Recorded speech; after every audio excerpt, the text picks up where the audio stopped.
बच्चों, आपका इस लर्न समथिंग एडवांस चैनल में आज का चैप्टर है पत्र लेखन। आप सभी का यह डिमांड था कि सर पत्र लेखन के बारे में बताइए, तो मैं आज लाया हूँ पत्र लेखन चैप्टर, जो आपके लिए बेहद बहुत अच्छी जानकारी आप लोग प्राप्त करेंगे। तो एक बात जानिए कि यदि आप लोग इस वीडियो में, इस चैनल में यदि आप नए हैं तो सब्सक्राइब जरूर कीजिएगा और अपने मित्रों को ज़रूर शेयर कीजिएगा, क्योंकि आज की जानकारी बहुत अच्छी जानकारी होगी। यह जो पत्र मैं बता रहा हूँ आप लोगों को, आप सभी वर्गों के लिए मान के चलिए, 9, 10, 11 जो भी हो, सभी वर्गों के लिए यह जरूरी है। और परीक्षाओं में भी तो इस तरह क्वेश्चन आते ही रहते हैं, तो इसको आपको जानना बहुत ज़रूरी है। और एक बात, इसको पढ़ाने के पहले मैं कहूँगा कि इसके पिछले वाले वीडियो में मैं अलंकार के बारे में बताया था, और मैं क्वेश्चन में दिया था आप लोगों को कि पानी परात को हाथ छुओ नहीं, नैनन के जल से पग धोए, ये सब कौन सा अलंकार है? तो गोपालगंज के रहने वाले अनुराग कुमार के द्वारा इसका आंसर आया है। यह अतिशयोक्ति अलंकार है, तो मैं उनको हार्दिक बधाई देता हूँ। तो आप भी इसमें शामिल हो सकते हैं, मैं भी क्वेश्चन दूंगा इसके अंतर्गत। आप यदि इसका आंसर देते हैं तो आपको हम नाम लेंगे, जब हम क्लास करेंगे तो आपका नाम लेंगे, तो यह आपके लिए है। तो मैं चलता हूँ पत्र लेखन के बारे में, बताऊंगा कि आज पत्र लेखन क्या चीज़ हो रहा है, कैसे हम लिख सकते हैं इसको। एक चीज़ और जानिए कि पत्र लेखन क्या है, पत्र क्या है, उसके बारे में थोड़ा 2 लाइन बताऊंगा आप लोगों को कि पत्र लेखन क्या होता है। पत्र आंतरिक भावनाओं को व्यक्त करता है। जब हम पत्र लिखते हैं तो अंदर की जो भावनाएं, जो बातें हैं, जो मर्म स्पर्शी बातें हैं, उस बातों को हम पत्र में लिखते हैं।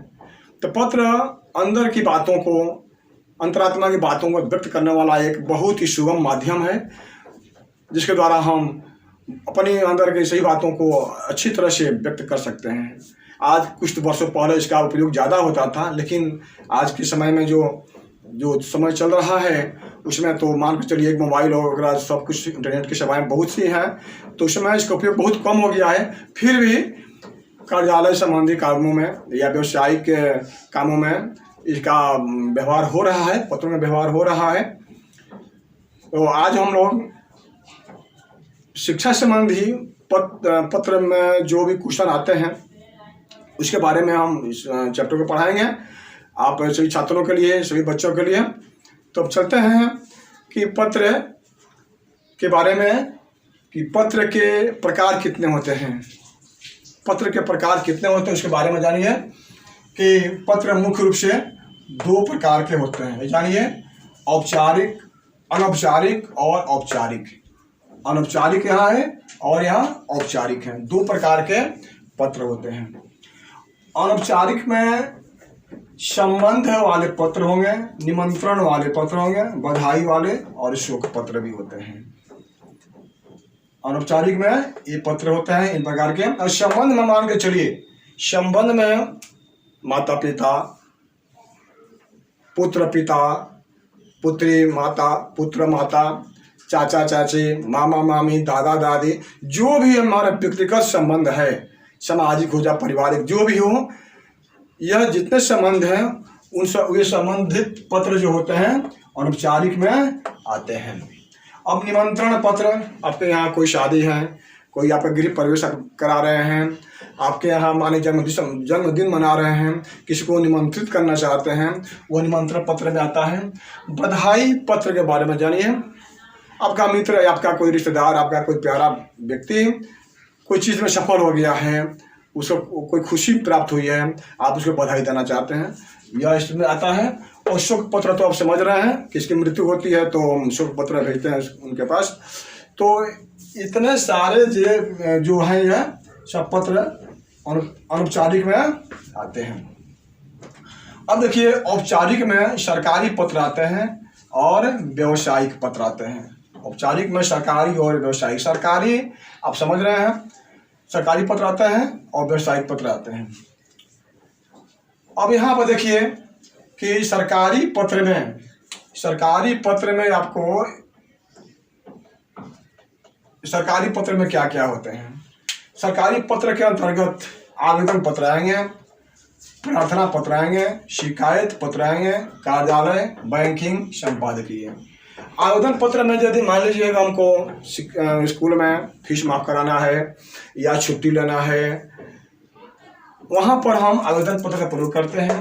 प्रार्थना पत्र कि हम यह काम नहीं करना चाहते हैं, हमको यह कमजोरी है, हम कोई समस्या से ग्रसित हैं, प्रार्थना करते हैं कि काम हमसे नहीं होगा, ये सारी बातें उसमें आती हैं। शिकायत पत्र में मान कर चलिए कि आप किसी गांव में हैं, मोहल्ले में हैं और शिकायत करना है अपने गांव की समस्याओं के बारे में। बहुत सी व्यवस्थाएं की गई सरकार के द्वारा, लेकिन वो काम नहीं हो रहा है, सुविधा नहीं मिल रही है, सरकारी जो कर्मचारी हैं वो अच्छे काम नहीं कर रहे हैं। तो हम इसके बारे में उच्च विभाग को, अधिकारियों को हम इसके बारे में शिकायत करना चाहते हैं। तो शिकायत पत्र उसमें आते हैं। कार्यालय संबंधी पत्र आते हैं। बैंकिंग में आप जा रहे हैं, बैंकिंग संबंधी पत्र आते हैं। इसी में आते हैं बैंक में कोई भी समस्या है तो आप लिखते हैं तो बैंकिंग क्षेत्र में जाते हैं। और संपादकीय में आते हैं कि आप कोई समाचार पत्र हिंदुस्तान है या दैनिक जागरण है, उनके संपादक के पास यदि आप कोई समस्या कहना चाहते हैं तो संपादकीय पत्र में आता है। तो ये तरह के पत्र आते हैं। किस सरकारी पत्र में आते हैं। व्यवसायिक में आते हैं पैसे मंगाना भेजना। बहुत से व्यवसायी लोग हैं और वो क्या करते हैं कि पैसे भेजते हैं अपने मतलब कि काम के लिए किसी जगह पर, या पैसे मंगाते हैं। तो वहाँ पर आपको व्यवसायिक पत्र जो कहा जाएगा। ठीक है, अब हम चलते हैं कि यहाँ पर हम चलते हैं कि संबंधी पत्र जो है, संबंधियों के पास जो पत्र लिखते हैं तो उसके बारे में हम यहाँ बता रहे हैं आपको। देखिए, संबंधियों के बारे में जो पत्र हैं, यहाँ से मान के चलिए, यहाँ पर हम बता रहे हैं कि अब इसके बारे में क्या क्या किया जाता है, कैसे कैसे लिखते हैं। देखिए, यहाँ पर पिता, माता, चाचा, बड़े भैया, मामा, दादा और भी जो रिश्तेदार आपके हैं, श्रेष्ठ रिश्तेदार हैं, मामा हुए, या मान लीजिए कि अब हमारी बड़ी बहन है, ठीक है, और जो भी श्रेष्ठ मान के चलिए जो भी लोग हैं, सभी लोग इसमें आएंगे, इसी के अंतर्गत आएंगे। और वहाँ पर संबोधन में हम क्या लिखते हैं, संबोधन में इन सबके लिए पूजनीय या पूज्य, दोनों में से कोई एक लिख सकते हैं। संबोधन में पूजनीय या पूज्य दोनों सही है। अगर स्त्रीलिंग में लिखना है, माता के पास, बड़ी बहन के पास लिखना है, तो वहाँ पर पूजनीय या पूज्या हम लिख सकते हैं, कोई इसमें से एक लिख सकते हैं। और यह नियम उसी तरह समय हम लगाएंगे, लिखेंगे। अभिवादन में प्रणाम करने के लिए हम सबके साथ सादर प्रणाम, चरण स्पर्श हम लिखते हैं। सबके लिए हम लिखेंगे सादर प्रणाम या चरण स्पर्श, इस सबके लिए हम प्रयोग करेंगे। जो हमारे श्रेष्ठ हैं, गुरु हैं, शिक्षक हैं, उनके लिए सादर प्रणाम हम कर सकते हैं, है ना। और आपको जो भी रिश्तेदार हैं, हमसे श्रेष्ठ हैं, नाना है, नानी है ना, फूफा है, जो भी लोग श्रेष्ठ हैं उनके साथ हम सादर प्रणाम या चरण स्पर्श हम लिख सकते हैं। अब इसके बाद से बीच में जो चीज़ें मैं बताऊंगा, लेकिन समापन यानी पत्र जब समापन करते हैं, पत्र का जब अंत करते हैं, तो वहाँ पर इन सब के लिए क्या लिख सकते हैं, आपका स्नेहाकांक्षी या प्यारा पुत्र या पुत्री, अपना नाम दिया जाता है यहाँ पर सबके लिए। इन सबके लिए, श्रेष्ठ लोगों के लिए आप इसमें से कोई लिख सकते हैं, प्यारा पुत्र या पुत्री, आपका स्नेहाकांक्षी पुत्र या पुत्री, अपना नाम दिया जाता है। तो यह हो गया कुछ संबंधियों के पास पत्र का या फॉर्मेट आप लोगों को ये मैं बता रहा हूँ। इसके बारे में डिटेल फिर बता रहा हूँ लिख करके। यहाँ पर मित्र के पास पत्र लिखना है, क्या लिखेंगे हम, प्रिय मित्र, मित्र वर्ग लिख सकते हैं, कोई लिख सकते हैं प्रिय मित्र या मित्र वर्ग। अभिवादन में लिखेंगे नमस्ते, और समापन करेंगे लास्ट में लिखने के बाद, तो तुम्हारा स्नेही, अपना नाम देंगे यहाँ पर, लिखने के बाद नाम देंगे। और यहाँ पर देखिए, छोटों के प्रति, बड़े लोग छोटों के प्रति पत्र लिखते हैं, तो लिख सकते हैं प्रिय, प्रियवार, और या परम प्रिय लिख सकते हैं। शुभ आशीर्वाद या शुभाशीष, याद रखिए, बड़ों के पास लिख रहे हैं तो सादर प्रणाम करते हैं, और छोटों के पास लिख रहे हैं तो उसको हम आशीर्वाद देते हैं, शुभ आशीर्वाद या शुभ आशीष हो गया। और समापन करेंगे लास्ट में तो तुम्हारा स्नेहाकांक्षी या शुभ चिंतक, उसके बाद नाम दिया जाता है। शिष्य का गुरु के प्रति अगर पत्र लिखना है तो पूजनीय हमेशा रहेगा, गुरु पूज्य के योग्य है तो पूजनीय होगा, या श्रद्धेय भी लिख सकते हैं, और सादर प्रणाम तो होगा ही। आपका आज्ञाकारी या आज्ञाकारिणी, शिष्य या शिष्या, कोई लड़की है कोई महिला है तो आज्ञाकारिणी रहेगा, कोई पुरुष है तो आज्ञाकारी होगा, और यहाँ पर शिष्य शिष्या शिष्या होता है स्त्रीलिंग के लिए, उसके बाद अपना नाम लिख देंगे। अब स्त्री पुरुष अनजान में लिखना हो, जहाँ पर ज़्यादा परिचय नहीं हो, वहाँ उसको कुछ कहना हो तो वहाँ पर हम लिखेंगे हम प्रिय महाशय, सादर प्रणाम, और समापन करेंगे तो भवदीय या आपका, भवदीय या आपका अपना नाम लिखा जाएगा वहाँ पर।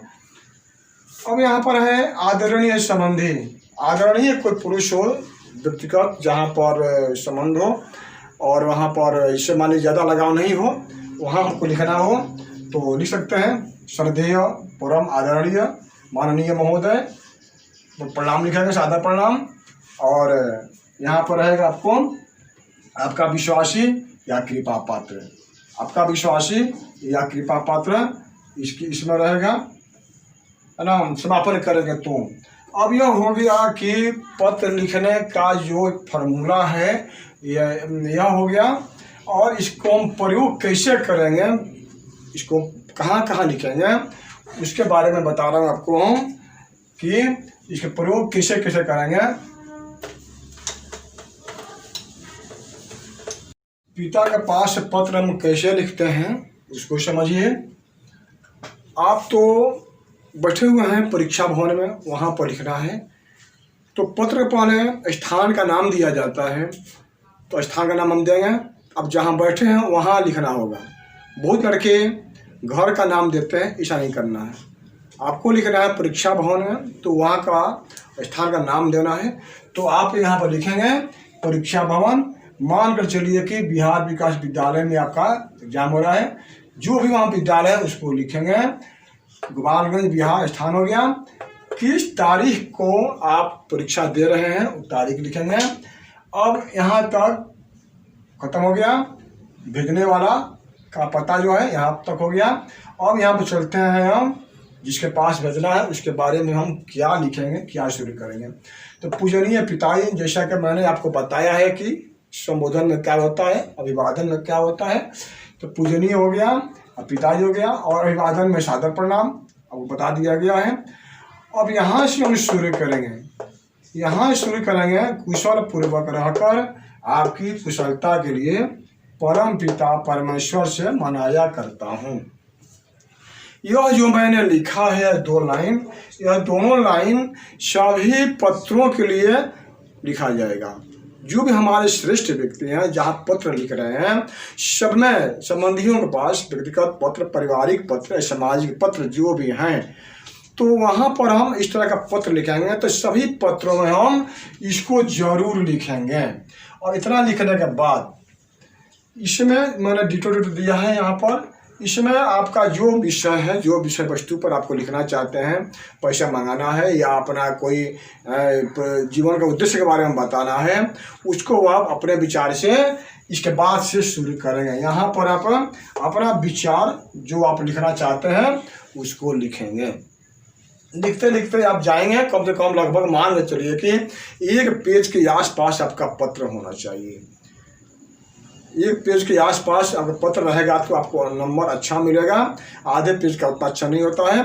तो और जो काल्पनिक बातें पत्र में क्या होता है, कल्पना करके लिखा जाता है। तो कल्पना कीजिए कि हमको जीवन में यह बनना है, चाहे वो बनना है, यह करना है, किस मंगाना है पिताजी से, तो ये सारी बातें जो क्वेश्चन में है उसी को हम यहाँ पर वर्णन करेंगे।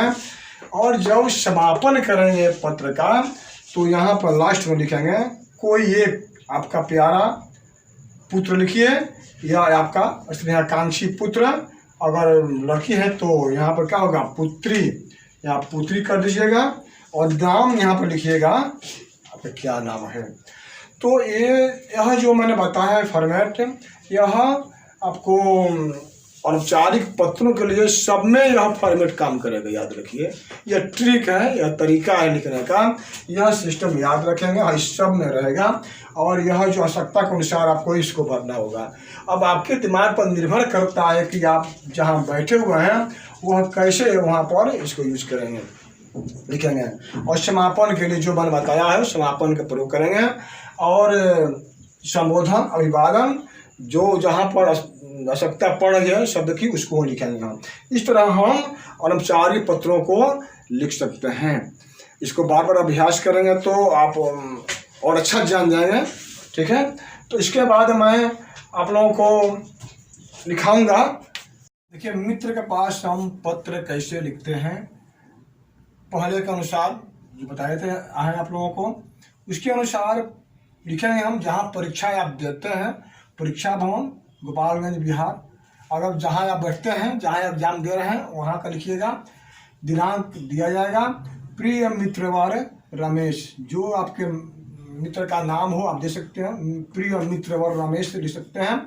सस्नेह नमस्ते लिखा जाता है। अब इसके बाद जैसे कि मैंने पहले बताया है कि सामाजिक पारिवारिक पत्रों में हमेशा यह लिखा जाता है, कुशल पूर्वक रहकर तुम्हारी कुशलता के लिए परमपिता परमेश्वर से मनाया करता हूँ। तुम्हारा पत्र मिला, पढ़कर समाचार मालूम हुआ। इसके बाद जो भी आपके मन की बात लिखनी है, जो आपके प्रश्न में है उसको हम लिखेंगे यहाँ से यहाँ तक, जो भी मैंने लिखना है। लिखने के बाद फिर समापन करेंगे। तुम्हारा मित्र या तुम्हारा शुभचिंतक, अपना नाम दिया जाएगा। तो यह हम इस तरह मित्र के पास पत्र लिख सकते हैं, ठीक है। इसके बाद मैं आप लोगों को एक निमंत्रण पत्र बता रहा हूं, उसको भी देख लीजिए कैसे लिखा जाता है।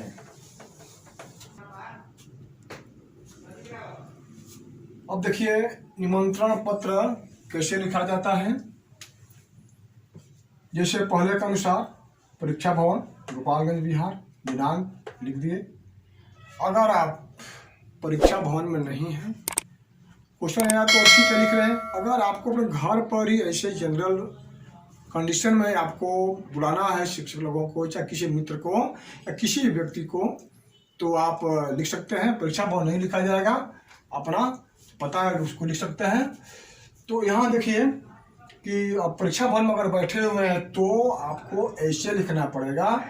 परमादरणीय शिक्षक वृंद, मान लीजिए कि आपके बड़े भैया की शादी है, उसमें आपको अपने शिक्षकों को बुलाना है। उसके लिए मैंने बताया है कि परमादरणीय शिक्षक वृंद, सादर प्रणाम। यह बताते हुए मुझे अपार हर्ष हो रहा है कि मेरे अग्रज का अर्थ होता है बड़े भैया का विवाह दिनांक 10/10/20 जो भी आपका तारीख है दे सकते हैं को सुनिश्चित है। अतः आप उक्त अवसर पर सादर आमंत्रित हैं, है ना। इसके बाद आपका आज्ञाकारी शिष्य या शिष्या, या आप लड़की हैं तो आज्ञाकारिणी शिष्या लिखेंगे। इस तरह हम और बढ़ा चढ़ाकर अपने मन की बात और भी जोड़ कर लिख सकते हैं हम। अगर आप चाहते हैं कि जैसे पहले के अनुसार कुशल पूर्वक रहकर आपकी कुशलता के लिए यह लिखना चाहते हैं तो यह भी आप इसके पहले जोड़ सकते हैं, इसके पहले जोड़ सकते हैं और भी अच्छा हो जाएगा। लेकिन यह मुख्य बात यहाँ पर मैंने बता दिया है। तो यह आपका होगा निमंत्रण पत्र। इस तरह आप निमंत्रण पत्र या आपको आवेदन पत्र लिख सकते हैं। और मैंने बताया भी है कि एक चीज़ आप एक फार्मूला याद रखिए कि जहाँ पर आपको पत्र लिखना है, या सरकारी हो या गैर सरकारी हो या समझिए कि कार्यालय संबंधी हो, वहाँ का जो प्रधान होता है उसके नाम से पत्र लिखा जाता है। मान लीजिए कि गांव का प्रधान मुखिया होता है, ग्राम प्रधान, उसके नाम से लिखा जाएगा। सेवा में ग्राम प्रधान या मुखिया जी या मुखिया महोदय भी लिख सकते हैं। या मान लीजिए कि आपको लिखना है एसपी साहब के पास तो आरक्षी अधीक्षक महोदय लिखा जाता है। मान लीजिए कि आपको लिखना है जिलाधिकारी के पास तो सेवा में जिलाधिकारी महोदय या समाहर्ता महोदय लिख सकते हैं। यानी उस संस्था के हेड का नाम हम लिखते हैं। उसके अनुसार जो संबोधन है उसको उचित संबोधन लिखते हैं और इस तरह हम पत्र तैयार करते हैं। तो यह अभ्यास करने की बात है। आप इसको पढ़ेंगे, अभ्यास करेंगे, लिखेंगे, दिखाएंगे तो और उसमें समझिए आपको और ज़्यादा जानकारी होगी। तो यह हो गया आपका पत्र। तो देखिए, औपचारिक पत्र में आवेदन पत्र आता है, वो कैसे लिखते हैं जानिए। परीक्षा भवन वाराणसी मान के चलिए, जहाँ बैठे हैं, जहाँ एग्जाम दे रहे हैं, वहाँ पर पता लिखेंगे, दिनांक लिखेंगे। इसके बाद श्रीमान प्रधानाध्यापक महोदय, जो आप विद्यालय में पढ़ते हैं, जैसे मान लीजिए कि बिहार विकास विद्यालय में पढ़ते हैं, बिहार विकास विद्यालय गोपालगंज, विषय अवकाश के संदर्भ में लिखना जरूरी है। जो विषय देना है दे सकते हैं। महाशय, सविनय निवेदन यह है कि यह एकदम आवश्यक है, सभी आवेदन पत्रों में ऐसा लिखा जाता है। सेवा में यहाँ पर मान चलिए सविनय निवेदन यह है कि, अब सेवा में यहाँ जोड़ सकते हैं, कोई दिक्कत नहीं है तो कोई दिक्कत नहीं है। सेवा में सविनय निवेदन है या सविनय निवेदन है कि, अब यहाँ से जो आपको कहना है, तबीयत खराब है तो 2 दिनों से मेरी तबीयत खराब है इसलिए मैं विद्यालय में नहीं आ सका, या घर पर अति आवश्यक कार्य पड़ गया इसलिए मैं नहीं आ सका, या मेरे घर पर शादी है, विवाह, कुछ भी है, यहाँ पर लिखेंगे। इसके बाद से पूरा खत्म होने के बाद से आपका आज्ञाकारी शिष्य या शिष्या आवश्यकता के अनुसार जो आपकी इच्छा हो लिखेंगे, और नाम, रोल नंबर, वर्ग लिखा ही जाता है, आप जानते हैं। तो इस तरह आप कोई भी आवेदन पत्र लिख सकते हैं। तो इस तरह का पत्र आप जान गए। अब मान के चलिए कि जो भी पत्र लिखते हैं कार्यालय में चाहे स्कूल में, तो सविनय निवेदन लिखना जरूरी है। बैंक में लिखते हैं, बैंक मैनेजर के पास लिखते हैं, या कोई भी जिलाधिकारी कोई भी लिखते हैं, तो सविनय निवेदन लिखना वहाँ पर जरूरी होता है। अब यह हो गया। इसके बाद से अब आप लोगों को हम संपादक का पास पत्र हम सिखाएंगे। संपादक का पास पत्र हम कैसे लिखते हैं उसको समझिए। आप जहाँ एग्जाम दे रहे हैं बताया गया था, उसको लिख दिया गया। परीक्षा भवन मान के चलिए गोपालगंज बिहार, जो भी जहाँ पर बैठे हुआ वहाँ का नाम देगा, दिनांक दे दिया गया, सेवा में लिखा जाएगा संपादक महोदय, दैनिक जागरण, नई दिल्ली, विषय हम देंगे, जो भी विषय संबंधित प्रश्न में जो विषय दिया गया हो उसको हम लिखेंगे यहाँ पर। महाशय, सविनय निवेदन यह है कि, अब आपको जो विषय वस्तु दिया गया है लिखने के लिए, उस पर आप जितना मन करे, जैसे मन करे आप लिखिए, जितना मन करे, 1 पेज या 2 पेज जितना अट रहा है आप हटाइए शब्द, तो पूरा लिख लीजिए। मान लीजिए कि यहाँ तक लिख लीजिए, जो समस्या है आप लिखते जाइए। और लास्ट में आपका प्रार्थी, नाम में जो आपका नाम देना चाहते हैं, 2-4 व्यक्तियों का भी नाम दे सकते हैं, और आप अकेले भी नाम दे सकते हैं। तो ऐसा हम करेंगे। तो सभी पत्रों में हम सविनय निवेदन लिखेंगे लगभग। और यह जो समझ रहे हैं, यह तो बैठे हैं जहाँ पर, वहाँ का नाम देंगे। और एक चीज़ और जानिए कि कोई भी विषय वस्तु हो, कोई भी क्वेश्चन हो, तो जहाँ पर आप पत्र भेज रहे हैं वहाँ के मतलब कि संस्था के हेड का नाम, मुख्य व्यक्ति का नाम, अगर मान लीजिए कि आप कोई भी पत्र लिख रहे हैं बैंक के पास से, तो बैंक मैनेजर लिखेंगे, शाखा प्रबंधक महोदय लिखेंगे। अगर मान लीजिए कि आप लिख रहे हैं जिलाधिकारी के पास, तो श्रीमान समाहर्ता महोदय लिखेंगे। जो उस संस्था का प्रमुख है उसके नाम से हम पत्र लिखते हैं। तो इसको हम ध्यान में रखते हुए हम पत्र लिखेंगे, और लास्ट में जो आप बताए हैं उसको हम देंगे। इस तरह सभी पत्र हम लिखते जाएंगे उस समय के जो विषय वस्तु है उसके अनुसार। तो अब देखिए कि मैं बता रहा हूँ कि इस तरह के पत्र, सभी पत्र हम लिखेंगे उस समय के जो क्वेश्चन दिए गए हैं उसके अनुसार लिखेंगे। एक चीज़ और जानिए कि कहीं यदि आप पत्र के बाद, जो पत्र आप लिख लिए हैं, पत्र के बाद यदि आप ऐसा लिखते हैं, मान के चलिए आप ऐसा लिखते हैं तो और अच्छा होगा। आप अंतर्देशीय लिफाफा में पत्र लिखा जाता है, पोस्ट कार्ड पर भी पत्र लिखा जाता है, तो यह देना चाहिए। पत्र लिखने के बाद आपको यह भी देना चाहिए जैसे मान लीजिए जहाँ पर भेजते हैं सेवा में, सेवा में जहाँ भेजते हैं पत्र सेवा में लिखा जाता है। तो मान लीजिए नाम जो भी हो, मान लीजिए राम कुमार, जहाँ भी हो। अब आप स्थान लिखिए, स्थान जहाँ हो, स्थान मान लीजिए भेज रहा है आप वाराणसी, वाराणसी। और पोस्ट, पोस्ट भी आप लिखिए, पोस्ट भी मान लीजिए वाराणसी हो गया, वाराणसी। जिला दिया जाएगा, जिला भी मान लीजिए वही होगा। पिन कोड जो वहाँ का लिखेंगे हम। तो यहाँ भी लिखा जाता है जहाँ पत्र भेजते हैं उसके लिए लिखते हैं सेवा में, और वहाँ का पता दिया जाता है। अब भेजने वाले का पता यहाँ पर होता है, जिसको कहते हैं प्रेषक। भेजने वाले को कहते हैं प्रेषक। तो यहाँ पर आपका पता होना चाहिए। मान लीजिए नाम हो गया, नाम हो गया मान लीजिए कि ये मोहन, मोहन नाम हो गया। इसके बाद से स्थान दीजिए जहाँ पे आप रहते हैं, पोस्ट दीजिए और जिला भी दीजिए। जो यहाँ पर जो आप समझ रहे हैं जहाँ पर है जिला दीजिए, राज्य का नाम दीजिए। होता यह है कि पहले के समय में जब लोग पत्र भेजते थे तो यहाँ का भी पता लोग भेजते थे, जहाँ से लिख रहे हैं वहाँ का पता भेजते थे। भाई दबे किसी कारण से अगर पत्र वहाँ नहीं पहुँचा तो उसी पत्र आप जो लिखे हैं उसी पते पर आपके पास पत्र लौट आता था, इसीलिए लोग उस समय लिखते थे। तो यह भी आप लिखते हैं, पत्र लिखने के बाद समझिएगा और आपका पत्र का जो स्ट्रक्चर है बहुत अच्छा हो जाएगा, नंबर अच्छा मिलेगा। तो ये सारे पत्र हुए, सारे पत्रों को हम इसी तरह अपने प्रेजेंट माइंड के अनुसार उस समय का लिखेंगे हम। तो यह पत्र का चैप्टर हुआ। इसमें और भी आप गहन अध्ययन करेंगे। इसमें अगर कोई भी अगर चीज़ आपको समझ में नहीं आ रही है, कोई भी विषय वस्तु पर आप नहीं लिख पा रहे हैं पत्र के बारे में, तो आप हम मेरे पास कमेंट कीजिएगा कि हमको यह चीज़ नहीं आ रहा है। तो उसके बारे में हम बहुत प्रयास करेंगे कि आप तक आपके प्रश्न का उत्तर हम दे दें, प्रयास करेंगे, पहुँचाएँगे। अब आप समझिए कि यह वीडियो मुझे पूरा विश्वास है कि आप इसको अच्छा से पढ़ेंगे, अपने मित्रों को शेयर करेंगे और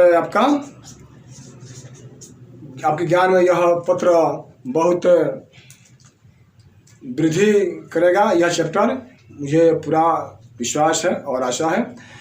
अब एक बात और है, आप लोगों से हम कहना चाहेंगे कि जैसा कि पिछले वीडियो में मैंने क्वेश्चन दिया था, एक लड़का ने उस क्वेश्चन का आंसर दिया था, मैंने उसका नाम लिया था।